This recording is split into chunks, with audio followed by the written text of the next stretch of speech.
வணக்கம். எட்டு திக்கும் என்ற செய்திகளை வழங்குவதற்காக நான் காயத்ரி. விரிவான செய்திகளை பார்ப்பதற்கு முன்பாக தலைப்புச் செய்திகளை பார்க்கலாம்.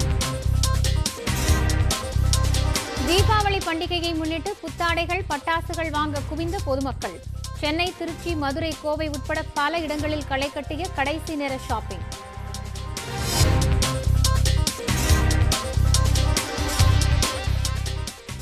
காஞ்சிபுரம், திருவள்ளூர், மதுரை உட்பட 14 மாவட்டங்களில் கனமழைக்கு வாய்ப்பு. டெல்டா மாவட்டங்கள் கடலூர், புதுக்கோட்டைக்கும் ஆரஞ்ச் அலர்ட்.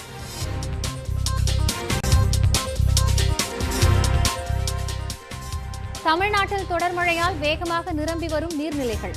தஞ்சை, மயிலாடுதுறை மாவட்டங்களில் பயிர்கள் மூழ்கியதால் விவசாயிகள் வேதனை.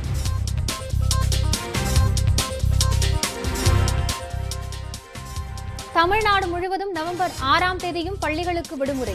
கல்லூரிகள் வழக்கம் போல செயல்படும் என்று அறிவிப்பு.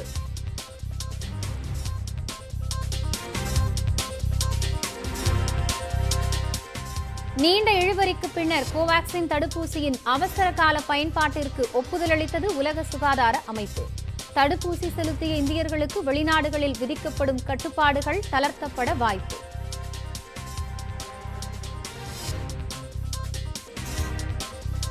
உலகக்கோப்பை T20 தொடரில் முதல் வெற்றியை பதிவு செய்யுமா இந்திய அணி?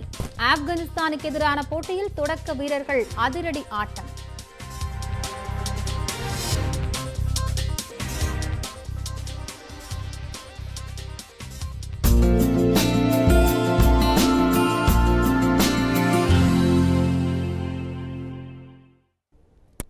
சென்னை தியாகராய நகரில் தீபாவளி பண்டிகைக்கான இறுதிக்கட்ட வியாபாரம் பரபரப்பாக நடைபெற்று வருகிறது. பொதுமக்கள் ஆர்வமுடன் புத்தாடைகளை வாங்கிச் செல்லும் நிலையில் அது தொடர்பான கூடுதல் விவரங்களோடு செய்தியாளர் நந்தா இணைந்திருக்கிறார். அவரோடு பேசலாம். நந்தா, இன்னும் கொஞ்ச நேரத்துல விடிஞ்சதுதான் தீபாவளி. இந்த நேரத்துல அதிகப்படியான கூட்டம் தியாகராய நகர்ல இருக்கிறதா சொல்லப்படுது. எப்படி இருக்கு கடைசி நேரம் அந்த ஷாப்பிங்காக மக்கள் எப்படி வராங்க?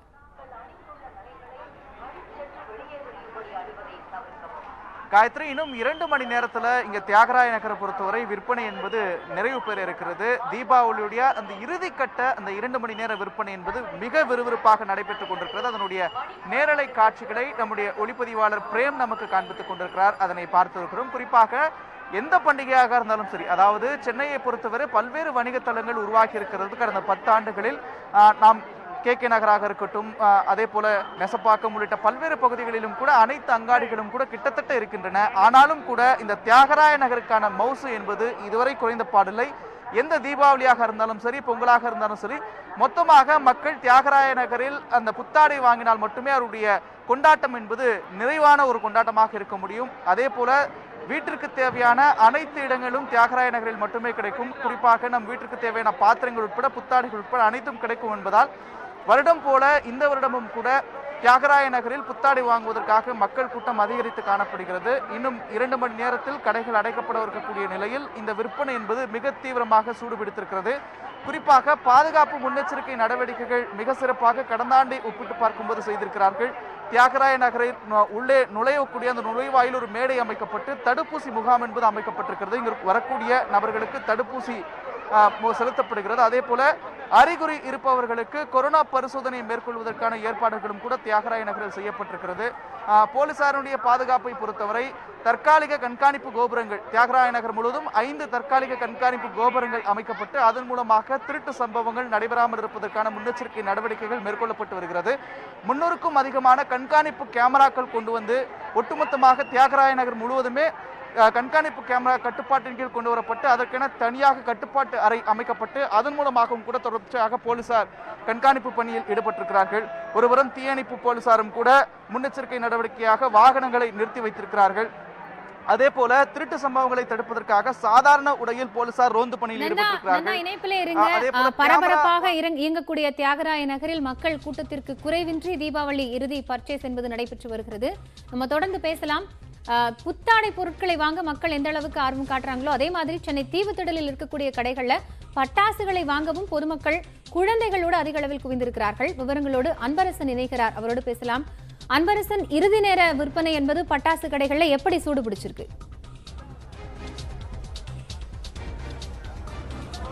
நிச்சயமாக காயத்ரி, அதாவது தீபாவளிக்கு முந்தைய நாளான இன்று பொதுமக்கள் அனைவருமே பட்டாசு வாங்குவதற்காக தீவுத்திடலில் அமைக்கப்பட்டுள்ள இந்த பட்டாசு கடைகளுக்கு வந்து படையெடுத்து வருகிறார்கள். அவர்கள் அனைவருமே தங்களது குழந்தைகளோடு இங்கு வந்து பட்டாசுகளை மிகவும் மகிழ்ச்சியுடன் வாங்கி வருகிறார்கள். இறுதி நேர இந்த விற்பனையானது மிகவும் சூடு பிடித்திருக்கிறது. குறிப்பாக பார்க்க என்றால் தீவுத்திடலில் வந்து 46 கடைகள் வந்து இங்கு பட்டாசு கடைகள் அமைக்கப்பட்டிருக்கிறது. இங்கு வந்து ஒவ்வொரு கடைகளிலுமே தற்போது வந்து பொதுமக்கள் அனைவருமே ஏராளமான பொதுமக்கள் தங்களது கை குழந்தைகளோடு வந்து பட்டாசுகளை வாங்கி செல்வதை நம்மால் பார்க்க முடியுது. கடந்த ஆண்டை விட இந்த ஆண்டு வந்து கூட்டம் மிகவும் குறைவுதான் என்றாலுமே நேற்றைய பொழுதை விட இன்று வந்து பொதுமக்கள் அனைவருமே அதிக அளவில் வந்து இங்கு பட்டாசுகள் வாங்கி வருகின்றனர். இது மட்டுமல்லாமல் ஒவ்வொரு கடைகளிலுமே புதுவிதமான ஏகப்பட்ட பட்டாசுகள், நிறைய அளவிலான புதுவித பட்டாசுகள் இங்கு வந்து விற்பனைக்கு வந்திருக்கிறது இந்த ஆண்டு. அதனால் வந்து இந்த ஆண்டு பொதுமக்கள் அனைவருமே புதுவித பட்டாசுகள், அதே போல பசுமை பட்டாசுகளும் இந்த ஆண்டு வந்து அதிக அளவில் 80% அளவுக்கு வந்து இங்கு பசுமை பட்டாசுகள் விற்பனைக்கு வந்திருக்கிறது. இதனால் வந்து பொதுமக்கள் அனைவருமே பசுமை பட்டாசுகளின் மீது ஆர்வம் காட்டி அதனை வந்து மிகவும் சந்தோஷமாக வாங்கி சென்றனர். குறிப்பாக அதே போன்று கடந்த ஆண்டை விட இந்த ஆண்டு பட்டாசுகளின் விலையும் அதிகரித்திருக்கிறது என்பது நன்றாக தெரிய வந்திருக்கிறது. இந்த தகவலை குறித்து தற்போது அரங்கு எண் 32 இருக்கக்கூடிய கடையின் உரிமையாளரிடம் தற்போது நம்ம கேட்கலாம். பட்டாசு விற்பனை எது மாதிரி போயிட்டு இருக்கு? இப்போ தீபாவளி நாளைக்குன்றதுனால இப்போ கொஞ்சம் விறுவிறுப்பாக போயிட்டுருக்கு. ஒரு 2 நாளாக மழையால் விறுவிறுப்பு இல்லை, ஜனங்க வெளியே வர முடியல. முந்த நேற்று மேட்ச் இருந்தனால ஜனங்க அவ்வளோ வெளியே வரல. இன்றைக்கி தான் அப்படியே வந்துட்டுருக்காங்க, ஜனம் இன்றைக்கி வந்துட்டுருக்கு, நல்லா போயிட்டுருக்கு. கடந்த ஆண்டை விட இந்த ஆண்டு மக்களுடைய வரத்து எப்படி இருக்குது? கம்மியாக தான் சார் இருக்குது. இந்த கொரோனாவால் எல்லாம் வருமானம் இல்லாமல் இருக்காங்க, ஃபைனான்ஸ் ப்ராப்ளமாக இருக்கும், அதனால் வரப்பு கம்மியாக தான் இருக்குது. என்னென்ன மாதிரியான புதுவித பட்டாசுகள் வந்திருக்கு இந்த வாட்டி பார்த்தீங்கன்னா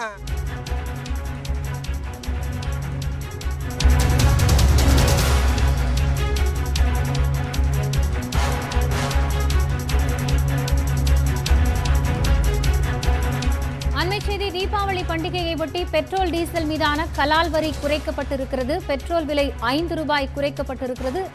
மத்திய அரசு இந்த அறிவிப்பை வெளியிட்டிருக்கிறது. தீபாவளி பண்டிகையை ஒட்டி பெட்ரோல் டீசல் மீதான கலால் வரி என்பது குறைக்கப்பட்டிருக்கிறது. கூடுதல் விவரங்களை வழங்குவதற்காக செய்தியாளர் சுசித்ரா இணைகிறார், அவரோடு பேசலாம். சுசித்ரா, இப்போ கலால் வரியை குறைத்து மத்திய அரசு உத்தரவு பிறப்பித்திருக்கிறது, கூடுதல் தகவல்கள் என்ன? பெட்ரோல் மற்றும் டீசல் மீதான கலால் வரி குறைத்து தற்பொழுது மத்திய அரசாங்கம் அதிகாரப்பூர்வமாக அறிவிப்பை வெளியிட்டுள்ளது. இந்த குறைந்த விலைகளானது நாளை முதல் அமலாகும் என்ற ஒரு அறிவிப்பை மத்திய அரசு வெளியிட்டுள்ளது. மிக முக்கியமாக கடந்த 2 வாரங்களாக பெட்ரோல் டீசலுடைய விலையானது 100 ரூபாயை கடந்து பல்வேறு நகரங்களில் விற்று வரும் நிலையில் பல்வேறு மாநிலங்களிலும் 100 ரூபாய்க்கு அதிகமாக பெட்ரோல் மற்றும் டீசலானது விற்கப்பட்டு வரும் இந்த நிலையில் தற்பொழுது அதன் மீதான அந்த கலால் வரியானது குறைக்கப்படுவதாக மத்திய அரசு தெரிவித்துள்ளது. பெட்ரோலுக்கு 5 ரூபாயும் டீசலுக்கு 10 ரூபாய் வீதமும் நாளை முதல் இந்த கலால் வரியானது குறைத்து வழங்கப்படும் என்ற ஒரு அறிவிப்பினை மத்திய அரசு அதிகாரப்பூர்வமாக வெளியிட்டுள்ளது. தீபாவளி நாளான நாளை முதல் இந்த புதிய அதாவது விலையானது அமல்படுத்தப்படுவதாகவும் மத்திய அரசு தெரிவித்துள்ளது. பல நாட்களாக இந்த பெட்ரோல் டீசல் விலையானது ஏற்றத்தை சந்தித்து வந்த நிலையில் நாளை முதல் அது மீதான அந்த கலால் வரியானது குறைக்கப்படும் பட்சத்தில் பொதுமக்களுக்கு இதனால் அந்த பெட்ரோல் டீசலுடைய விலையானது குறைந்து சந்தையில் பெறப்படுவதற்கான வாய்ப்புகள் அதிகமாகவே இருப்பதாக பார்க்கப்படுகிறது. தீபாவளி நாளில் இந்த ஒரு அறிவிப்பினை தற்பொழுது மத்திய அரசாங்கம் அதிகாரப்பூர்வமாக அறிவித்துள்ளது. இதன் அடிப்படையில் பெட்ரோலுக்கு 5 ரூபாயும் டீசலுக்கு 10 ரூபாய் வீதமும் கலால் வரியானது நாளை முதல் குறைத்து வழங்கப்பட உள்ளது குறிப்பிடத்தக்கது. விவரங்களை வழங்கியமைக்காக நன்றி சுசித்ரா.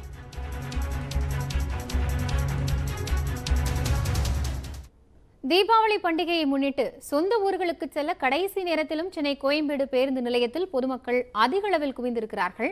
களத்தகவல்களை வழங்குகிறார் செய்தியாளர் வேல்முருகன், அவரோடு பேசலாம். வேல்முருகன், இறுதிக்கட்ட பர்ச்சேஸ் அப்படிங்கிறது ஒரு புறம் தீவிரமா நடந்துட்டு இருக்கு. இப்போ சொந்த ஊருக்கு செல்லக்கூடியவர்கள் எந்த அளவிற்கு இந்த கடைசி நேரத்தில் பேருந்துக்காக வந்து கொண்டிருக்கிறார்கள்?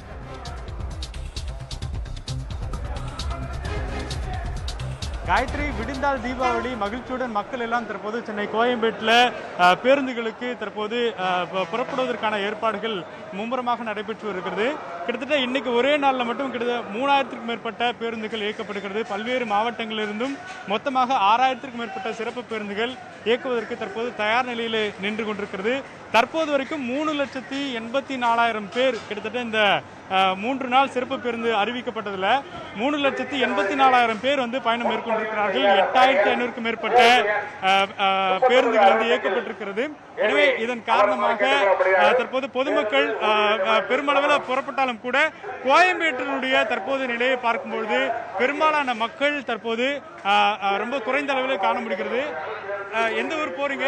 எப்படி இருக்கு கூட்டம்லாம்? பேருந்து வசதியெல்லாம் இருக்கா? திருச்சி தான் போயிட்டு இருக்கு. கூட்டம் எப்படி இருக்கு? கொஞ்சம் பரவாயில்ல, அந்த அளவுக்கு எப்படி இருக்கு கூட்டம்?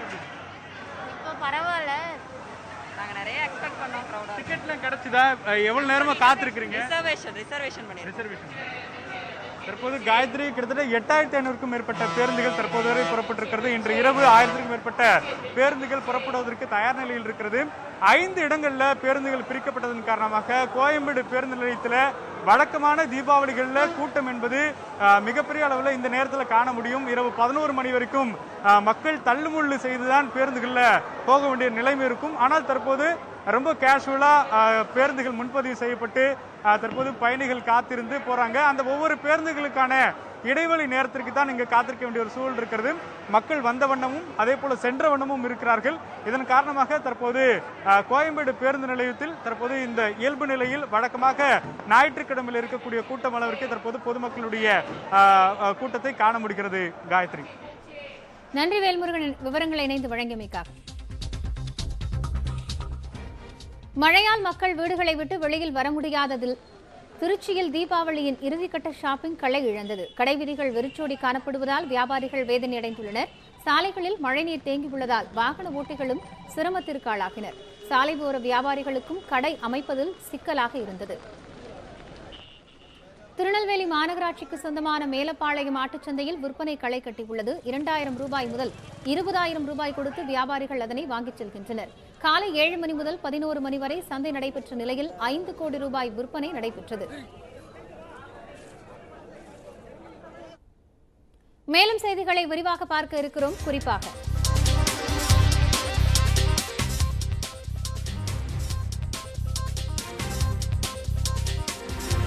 காவல்துறையினருக்கு வாரத்தில் 1 நாள் விடுப்பு. விவரம் அறியலாம் இடைவேளைக்கு பிறகு.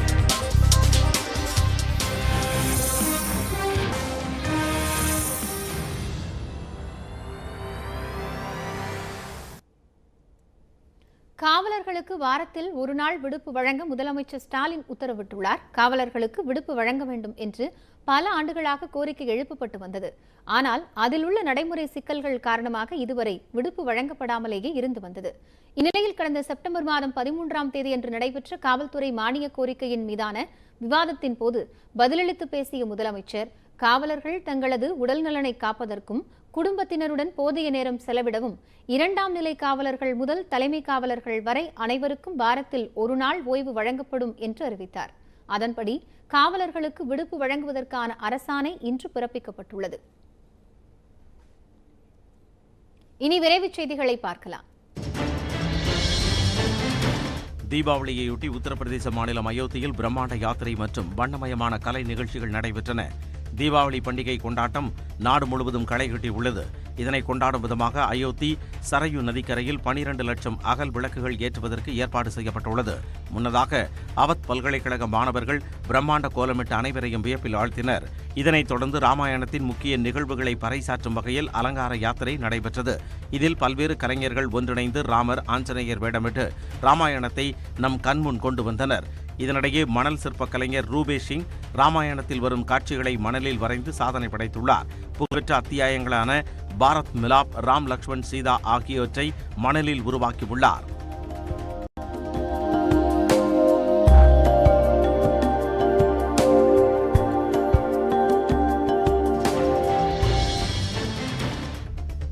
ஐஐடி, ஐஐஎம்களில் காலியாக உள்ள பட்டியலின இதர பிற்படுத்தப்பட்ட பேராசிரியர் பணியிடங்களை உடனடியாக நிரப்ப நடவடிக்கை எடுக்கப்பட்டுள்ளது.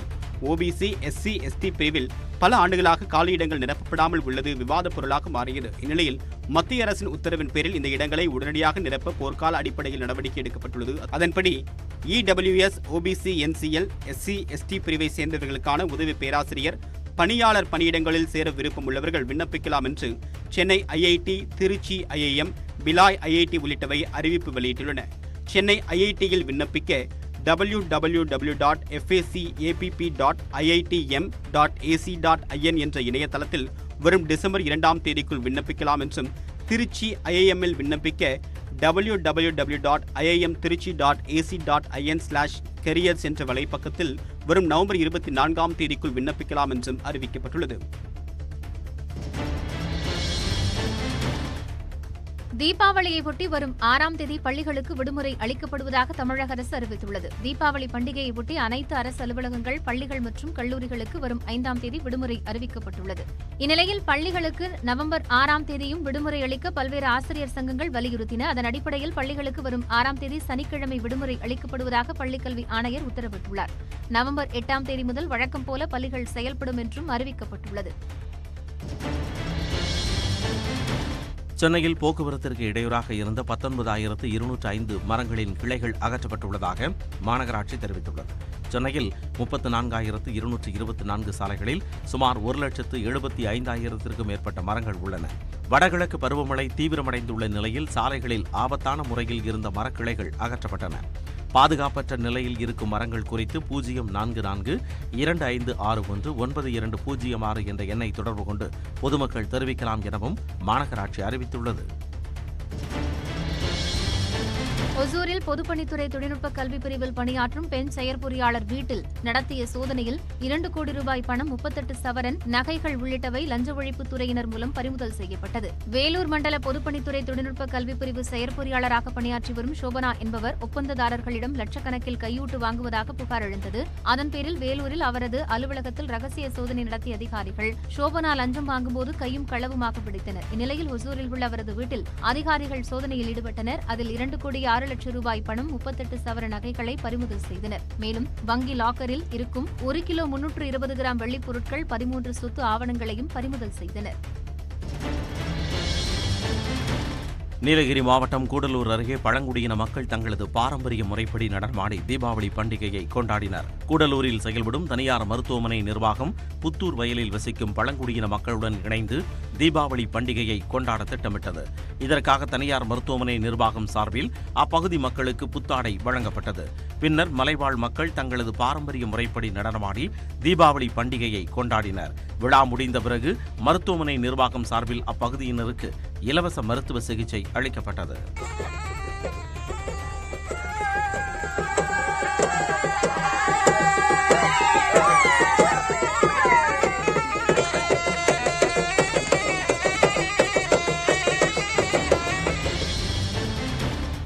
தேனி மாவட்டம் கம்பத்தில் இரட்டை மாட்டு வண்டி எல்கை பந்தயம் நடைபெற்றது. பகவதி அம்மன் கோவில் திருவிழாவை முன்னிட்டு நடைபெற்ற இந்த போட்டியை கம்பம் சட்டமன்ற உறுப்பினர் ராமகிருஷ்ணன் கொடியசைத்து தொடங்கி வைத்தார். தேனி, திண்டுக்கல், மதுரை, சிவகங்கை, ராமநாதபுரம் மாவட்டங்களில் இருந்து மாடுகள் மற்றும் வண்டி சாரதிகள் கலந்து கொண்டனர். வண்டி பந்தயம் தேன்சிட்டு, பூஞ்சிட்டு, நடுமாடு, கரிச்சான் மாடு, பெரிய மாடு என 5 பிரிவுகளில் நடத்தப்பட்ட போட்டியினை மக்கள் உற்சாகமாக பார்த்து மகிழ்ந்தனர். வெற்றி பெற்ற மாடுகளுக்கு பரிசுகளுடன் ரொக்கமும் வழங்கப்பட்டது.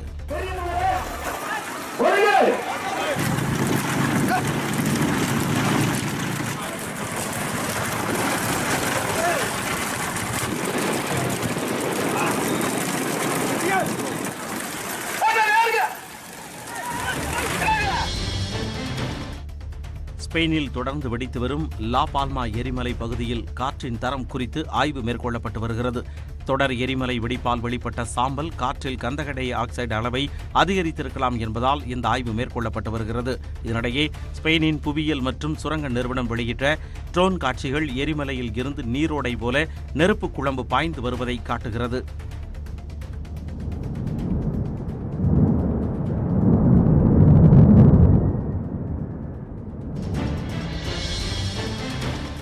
கருப்பு அன்னப்பறவைகளை உட்கொள்வது நல்லது என்றும் அதன் இறைச்சி மருத்துவ குணங்கள் நிறைந்தது என்றும் வடகொரிய ஊடகங்களில் அந்நாட்டு அரசு விளம்பரங்களை வெளியிட்டு வருகிறது. வடகொரியாவில் நிலவி வரும் கடுமையான உணவு பற்றாக்குறையை போக்க அரசு இத்தகைய நடவடிக்கைகளை எடுத்து வருவதாக கூறப்படுகிறது.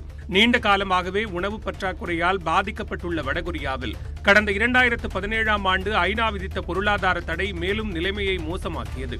உணவுக்காக அண்டை நாடான சீனாவையே சார்ந்திருந்த நிலையில் கொரோனா பரவலால் சீனாவில் இருந்து உணவு விநியோகமும் பாதிக்கப்பட்டுள்ளது. இதனால் நாட்டில் நிலவி வரும் உணவு பற்றாக்குறையை போக்க பல்வேறு நடவடிக்கைகளை எடுத்து வரும் வடகொரியா அன்னப்பறவை குறித்த அறிவிப்பை வெளியிட்டுள்ளது.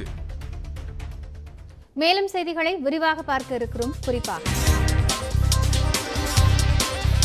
கிளாஸ்கோ மாநாட்டில் பிரதமர் மோடி முன்னிலையில் உரையாற்றிய தமிழக மாணவி. விவரம் அறியலாம் இடைவெளிக்கு பிறகு.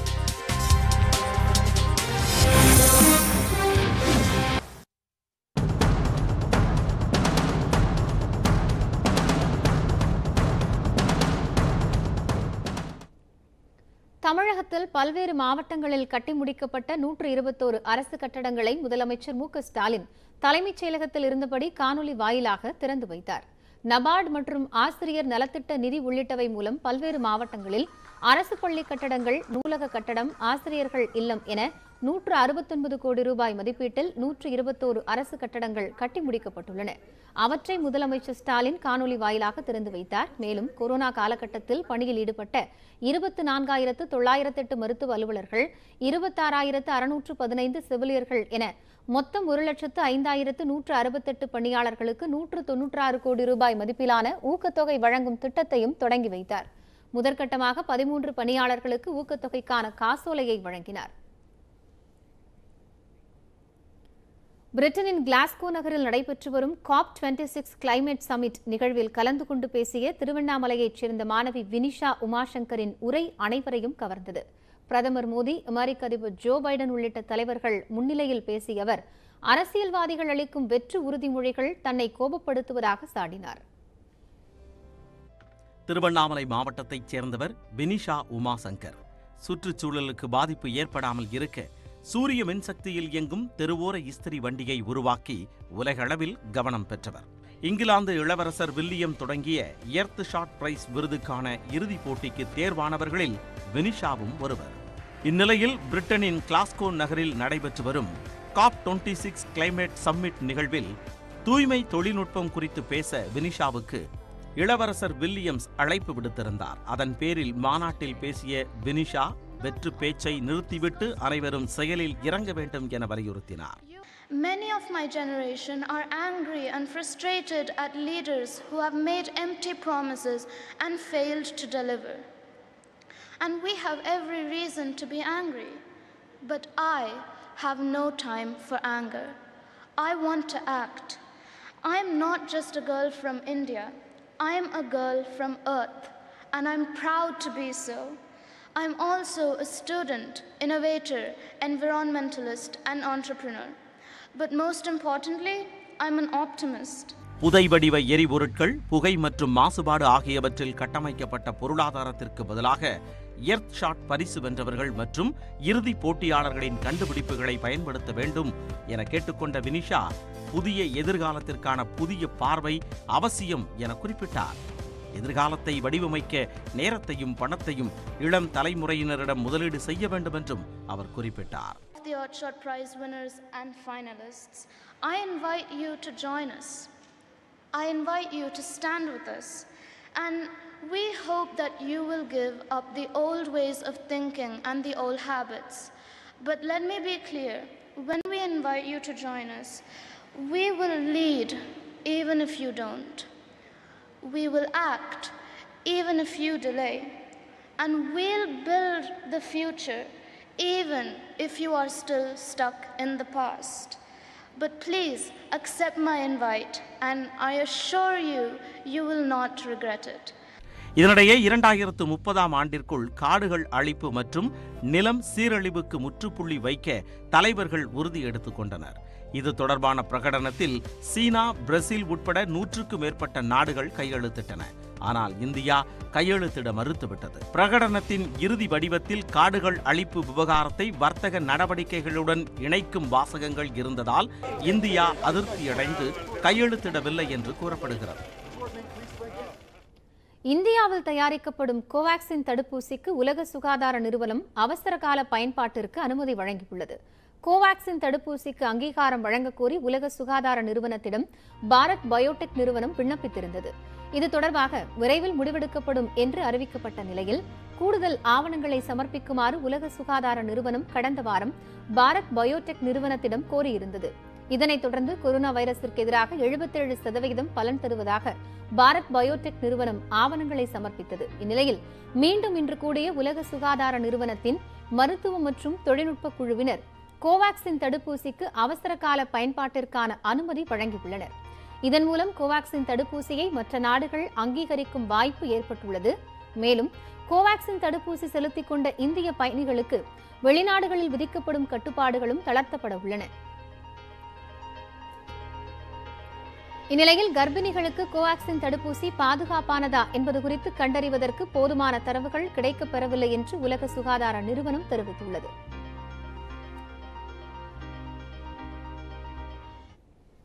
மேலும் சில செய்திகளை விரிவாக பார்க்க இருக்கிறோம். குறிப்பாக நடிகர் விஜய் சேதுபதி மீது தாக்குதல் முயற்சி.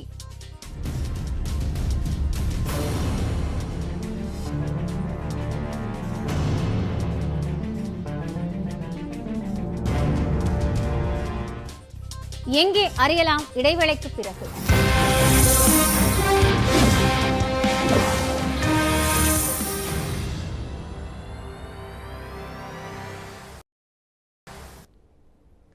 பெங்களூரு விமான நிலையத்தில் நடிகர் விஜய் சேதுபதியை தாக்க முயன்ற சம்பவம் பரபரப்பை ஏற்படுத்தியுள்ளது.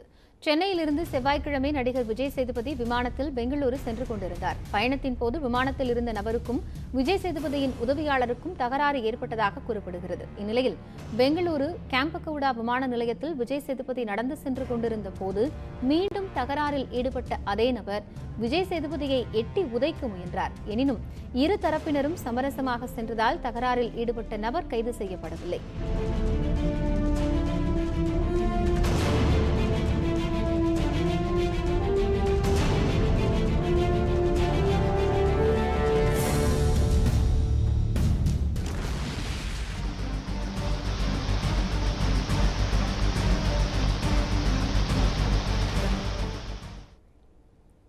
தமிழகத்தில் அடுத்த 5 நாட்களுக்கு மழை நீடிக்கும் என வானிலை மையம் தெரிவித்துள்ள நிலையில் டெல்டா மாவட்டங்களில் கனமழையால் பயிர்கள் நீரில் மூழ்கியுள்ளன.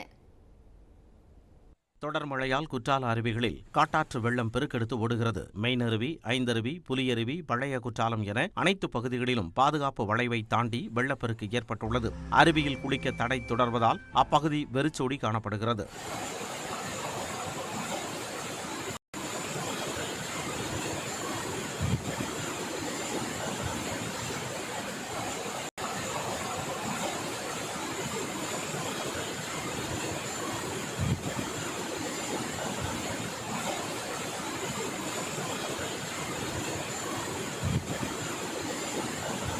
தேனி மாவட்டத்தில் பெய்து வரும் கனமழை காரணமாகவும் முல்லை பெரியாற்றிலிருந்து தண்ணீர் திறக்கப்பட்டுள்ளதாலும் ஆறுகளில் குளிக்க தடை விதிக்கப்பட்டுள்ளது. நீர்வரத்து அதிகரித்துள்ளதால் ஆற்றின் ஓரமாக வசிப்பவர்கள் எக்காரணம் கொண்டும் ஆற்றை கடக்கவோ ஆறுகளில் துணிகளை துவைக்கவோ சிறுவர்கள் விளையாடவோ கூடாது என எச்சரிக்கப்பட்டுள்ளது.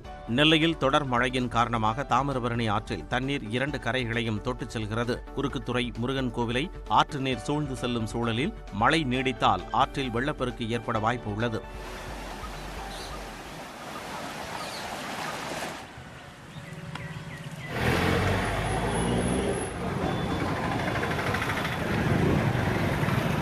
வேலூர் அருகே உள்ள சதுப்பேரி நிரம்பி தண்ணீர் குடியிருப்பு பகுதிகளுக்குள் நுழைந்ததால் பொதுமக்கள் மிகுந்த சிரமத்திற்கு ஆளாகியுள்ளனர். ரோஜா மசூதி பகுதியை தண்ணீர் ஆக்கிரமித்துள்ளதால் 3 நாட்களாக மக்கள் வீடுகளுக்கு உள்ளேயே முடங்கியுள்ளனர். உணவு உள்ளிட்ட அடிப்படை வசதிகளை ஏற்படுத்தி தருமாறு அப்பகுதி மக்கள் அரசுக்கு கோரிக்கை வைத்துள்ளனர்.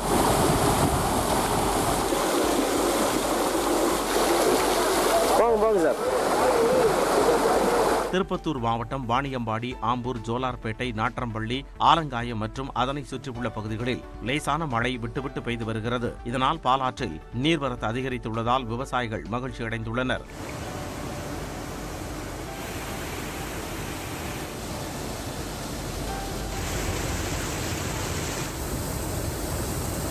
தஞ்சை மற்றும் அதன் சுற்றுவட்டார பகுதிகளான திருவையாறு, பாபநாசம், கும்பகோணம், திருவிடைமருதூர், பட்டுக்கோட்டை, அதிராம்பட்டினம், கல்லணை உள்ளிட்ட இடங்களில் தொடர்ந்து மழை பெய்து வருகிறது. இதனால் சுமார் 8000 ஏக்கர் சம்பா பயிர்கள் மழைநீரில் மூழ்கியுள்ளதாகவும் ஏக்கருக்கு 15,000 ரூபாய் வரை இழப்பு ஏற்பட்டுள்ளதாகவும் விவசாயிகள் கவலை தெரிவித்துள்ளனர்.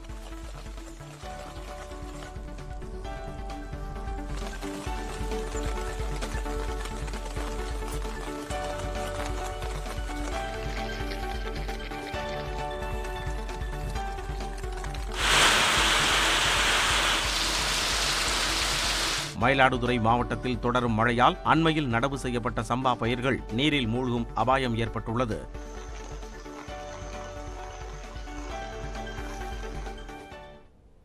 தமிழகம் முழுவதும் பரவலாக பெய்து வரும் தொடர் மழையால் பொதுமக்களின் இயல்பு வாழ்க்கை வெகுவாக பாதிக்கப்பட்டுள்ளது. தஞ்சாவூர் மாவட்டம் பேராவூரணியில் அதிகபட்சமாக 16.5 சென்டிமீட்டர் மழை பெய்துள்ளது.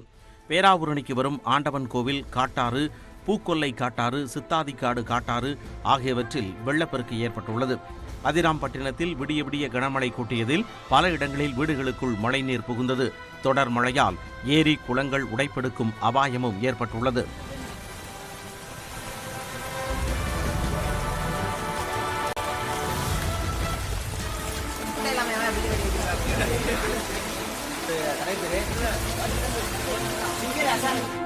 சென்னை திருவொற்றியூர் பக்கிங்ஹாம் சாலை குண்டும் குழியுமாக காட்சியளிக்கிறது. தினந்தோறும் 5000த்திற்கும் மேற்பட்ட கனரக வாகனங்கள் செல்லும் இச்சாலை மழையால் சேதமடைந்துள்ளதால் விபத்து நிகழும் அபாயம் ஏற்பட்டுள்ளது. இருசக்கர வாகன ஓட்டிகள் மிகுந்த சிரமத்துடனேயே சாலையை கடந்து செல்கின்றனர்.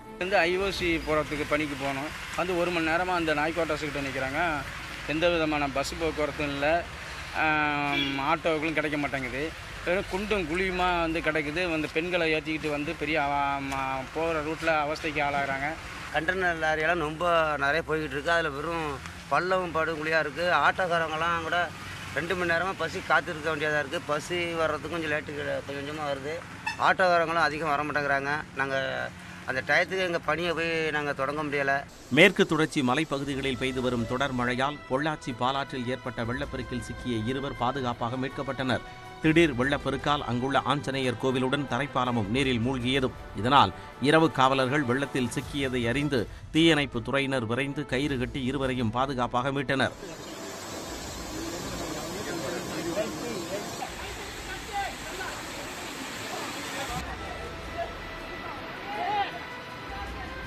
ராமநாதபுரம் மாவட்டம் கமுதி மற்றும் அதன் சுற்றுவட்டார பகுதிகளில் பெய்த கனமழையால் முக்கிய வீதிகளில் தண்ணீர் தேங்கியுள்ளது. இதனால் பொதுமக்கள் முழங்கால் அளவிலான தண்ணீரில் நடந்து செல்லும் அவலம் ஏற்பட்டுள்ளது. சிதம்பரத்தில் தில்லை நடராஜர் கோவில், காரைக்காடு நகர், சொக்கலிங்க நகர் உள்ளிட்ட பகுதிகளில் கழிவு நீருடன் சேர்ந்து மழைநீர் வீடுகளை சூழ்ந்து வருவதால் பொதுமக்கள் கடும் அவதிக்குள்ளாக்கியுள்ளனர். தொற்று பரவும் அபாயம் குறித்து புகார் அளித்தும் நகராட்சி அதிகாரிகள் நடவடிக்கை எடுக்கவில்லை என கூறப்படுகிறது. இதேபோன்று கன்னியாகுமரி, கொடைக்கானல் உள்ளிட்ட தமிழகத்தின் பல்வேறு பகுதிகளிலும் தொடர்ந்து பெய்து வரும் மழையால் தாழ்வான பகுதிகளில் மழைநீர் தேங்கியது. லட்சத்தீவு மற்றும் தென்கிழக்கு அரபிக்கடல் பகுதியில் நிலவும் குறைந்த காற்றழுத்த தாழ்வு பகுதி காரணமாக 14 மாவட்டங்களில் கனமழை பெய்ய வாய்ப்புள்ளதாக சென்னை வானிலை ஆய்வு மையம் தெரிவித்துள்ளது. தென் தமிழகத்தை ஒட்டி நிலவும் வளிமண்டல மேலடுக்கு சுழற்சி காரணமாக டெல்டா மாவட்டங்கள், கடலூர், புதுக்கோட்டை மாவட்டங்களுக்கு ஆரஞ்ச் அலர்ட் விடுக்கப்பட்டுள்ளது. விழுப்புரம், அரியலூர், பெரம்பலூர், திருச்சி, திருவண்ணாமலையில் கனமழை பெய்யும் என கணிக்கப்பட்டுள்ளது. காஞ்சிபுரம், செங்கல்பட்டு, திருவள்ளூர், மதுரை, சேலம், கோவையில் கனமழை பெய்ய வாய்ப்புள்ளது. நீலகிரி, தேனி, திண்டுக்கல் மாவட்டங்களிலும் புதுச்சேரி மற்றும் காரைக்காலின் ஓரிரு இடங்களிலும் இடிமின்னலுடன் கனமழை பெய்யக்கூடும். ஏனைய மாவட்டங்களின் பெரும்பாலான பகுதிகளில் இடிமின்னலுடன் மிதமான மழை பெய்ய வாய்ப்பு உள்ளது. தீபாவளி அன்றும் டெல்டா மாவட்டங்கள் சேலம், நாமக்கல், ஈரோடு, கரூர், திருச்சி, கோவை, நீலகிரியில் கனமழை பெய்யக்கூடும். சென்னையில் அடுத்த 48 மணி நேரத்திற்கு வானம் மேகமூட்டத்துடன் காணப்படும். நகரின் ஒரு சில பகுதிகளில் மிதமான மழை பெய்யக்கூடும். கேரளா, லட்சத்தீவு மற்றும் தென்கிழக்கு அரபிக்கடல் பகுதிகளுக்கு 3 நாட்களுக்கு மீனவர்கள் செல்ல வேண்டாம் என எச்சரிக்கப்பட்டுள்ளது. மேலும் செய்திகளை விரிவாக பார்க்க இருக்கிறோம். குறிப்பாக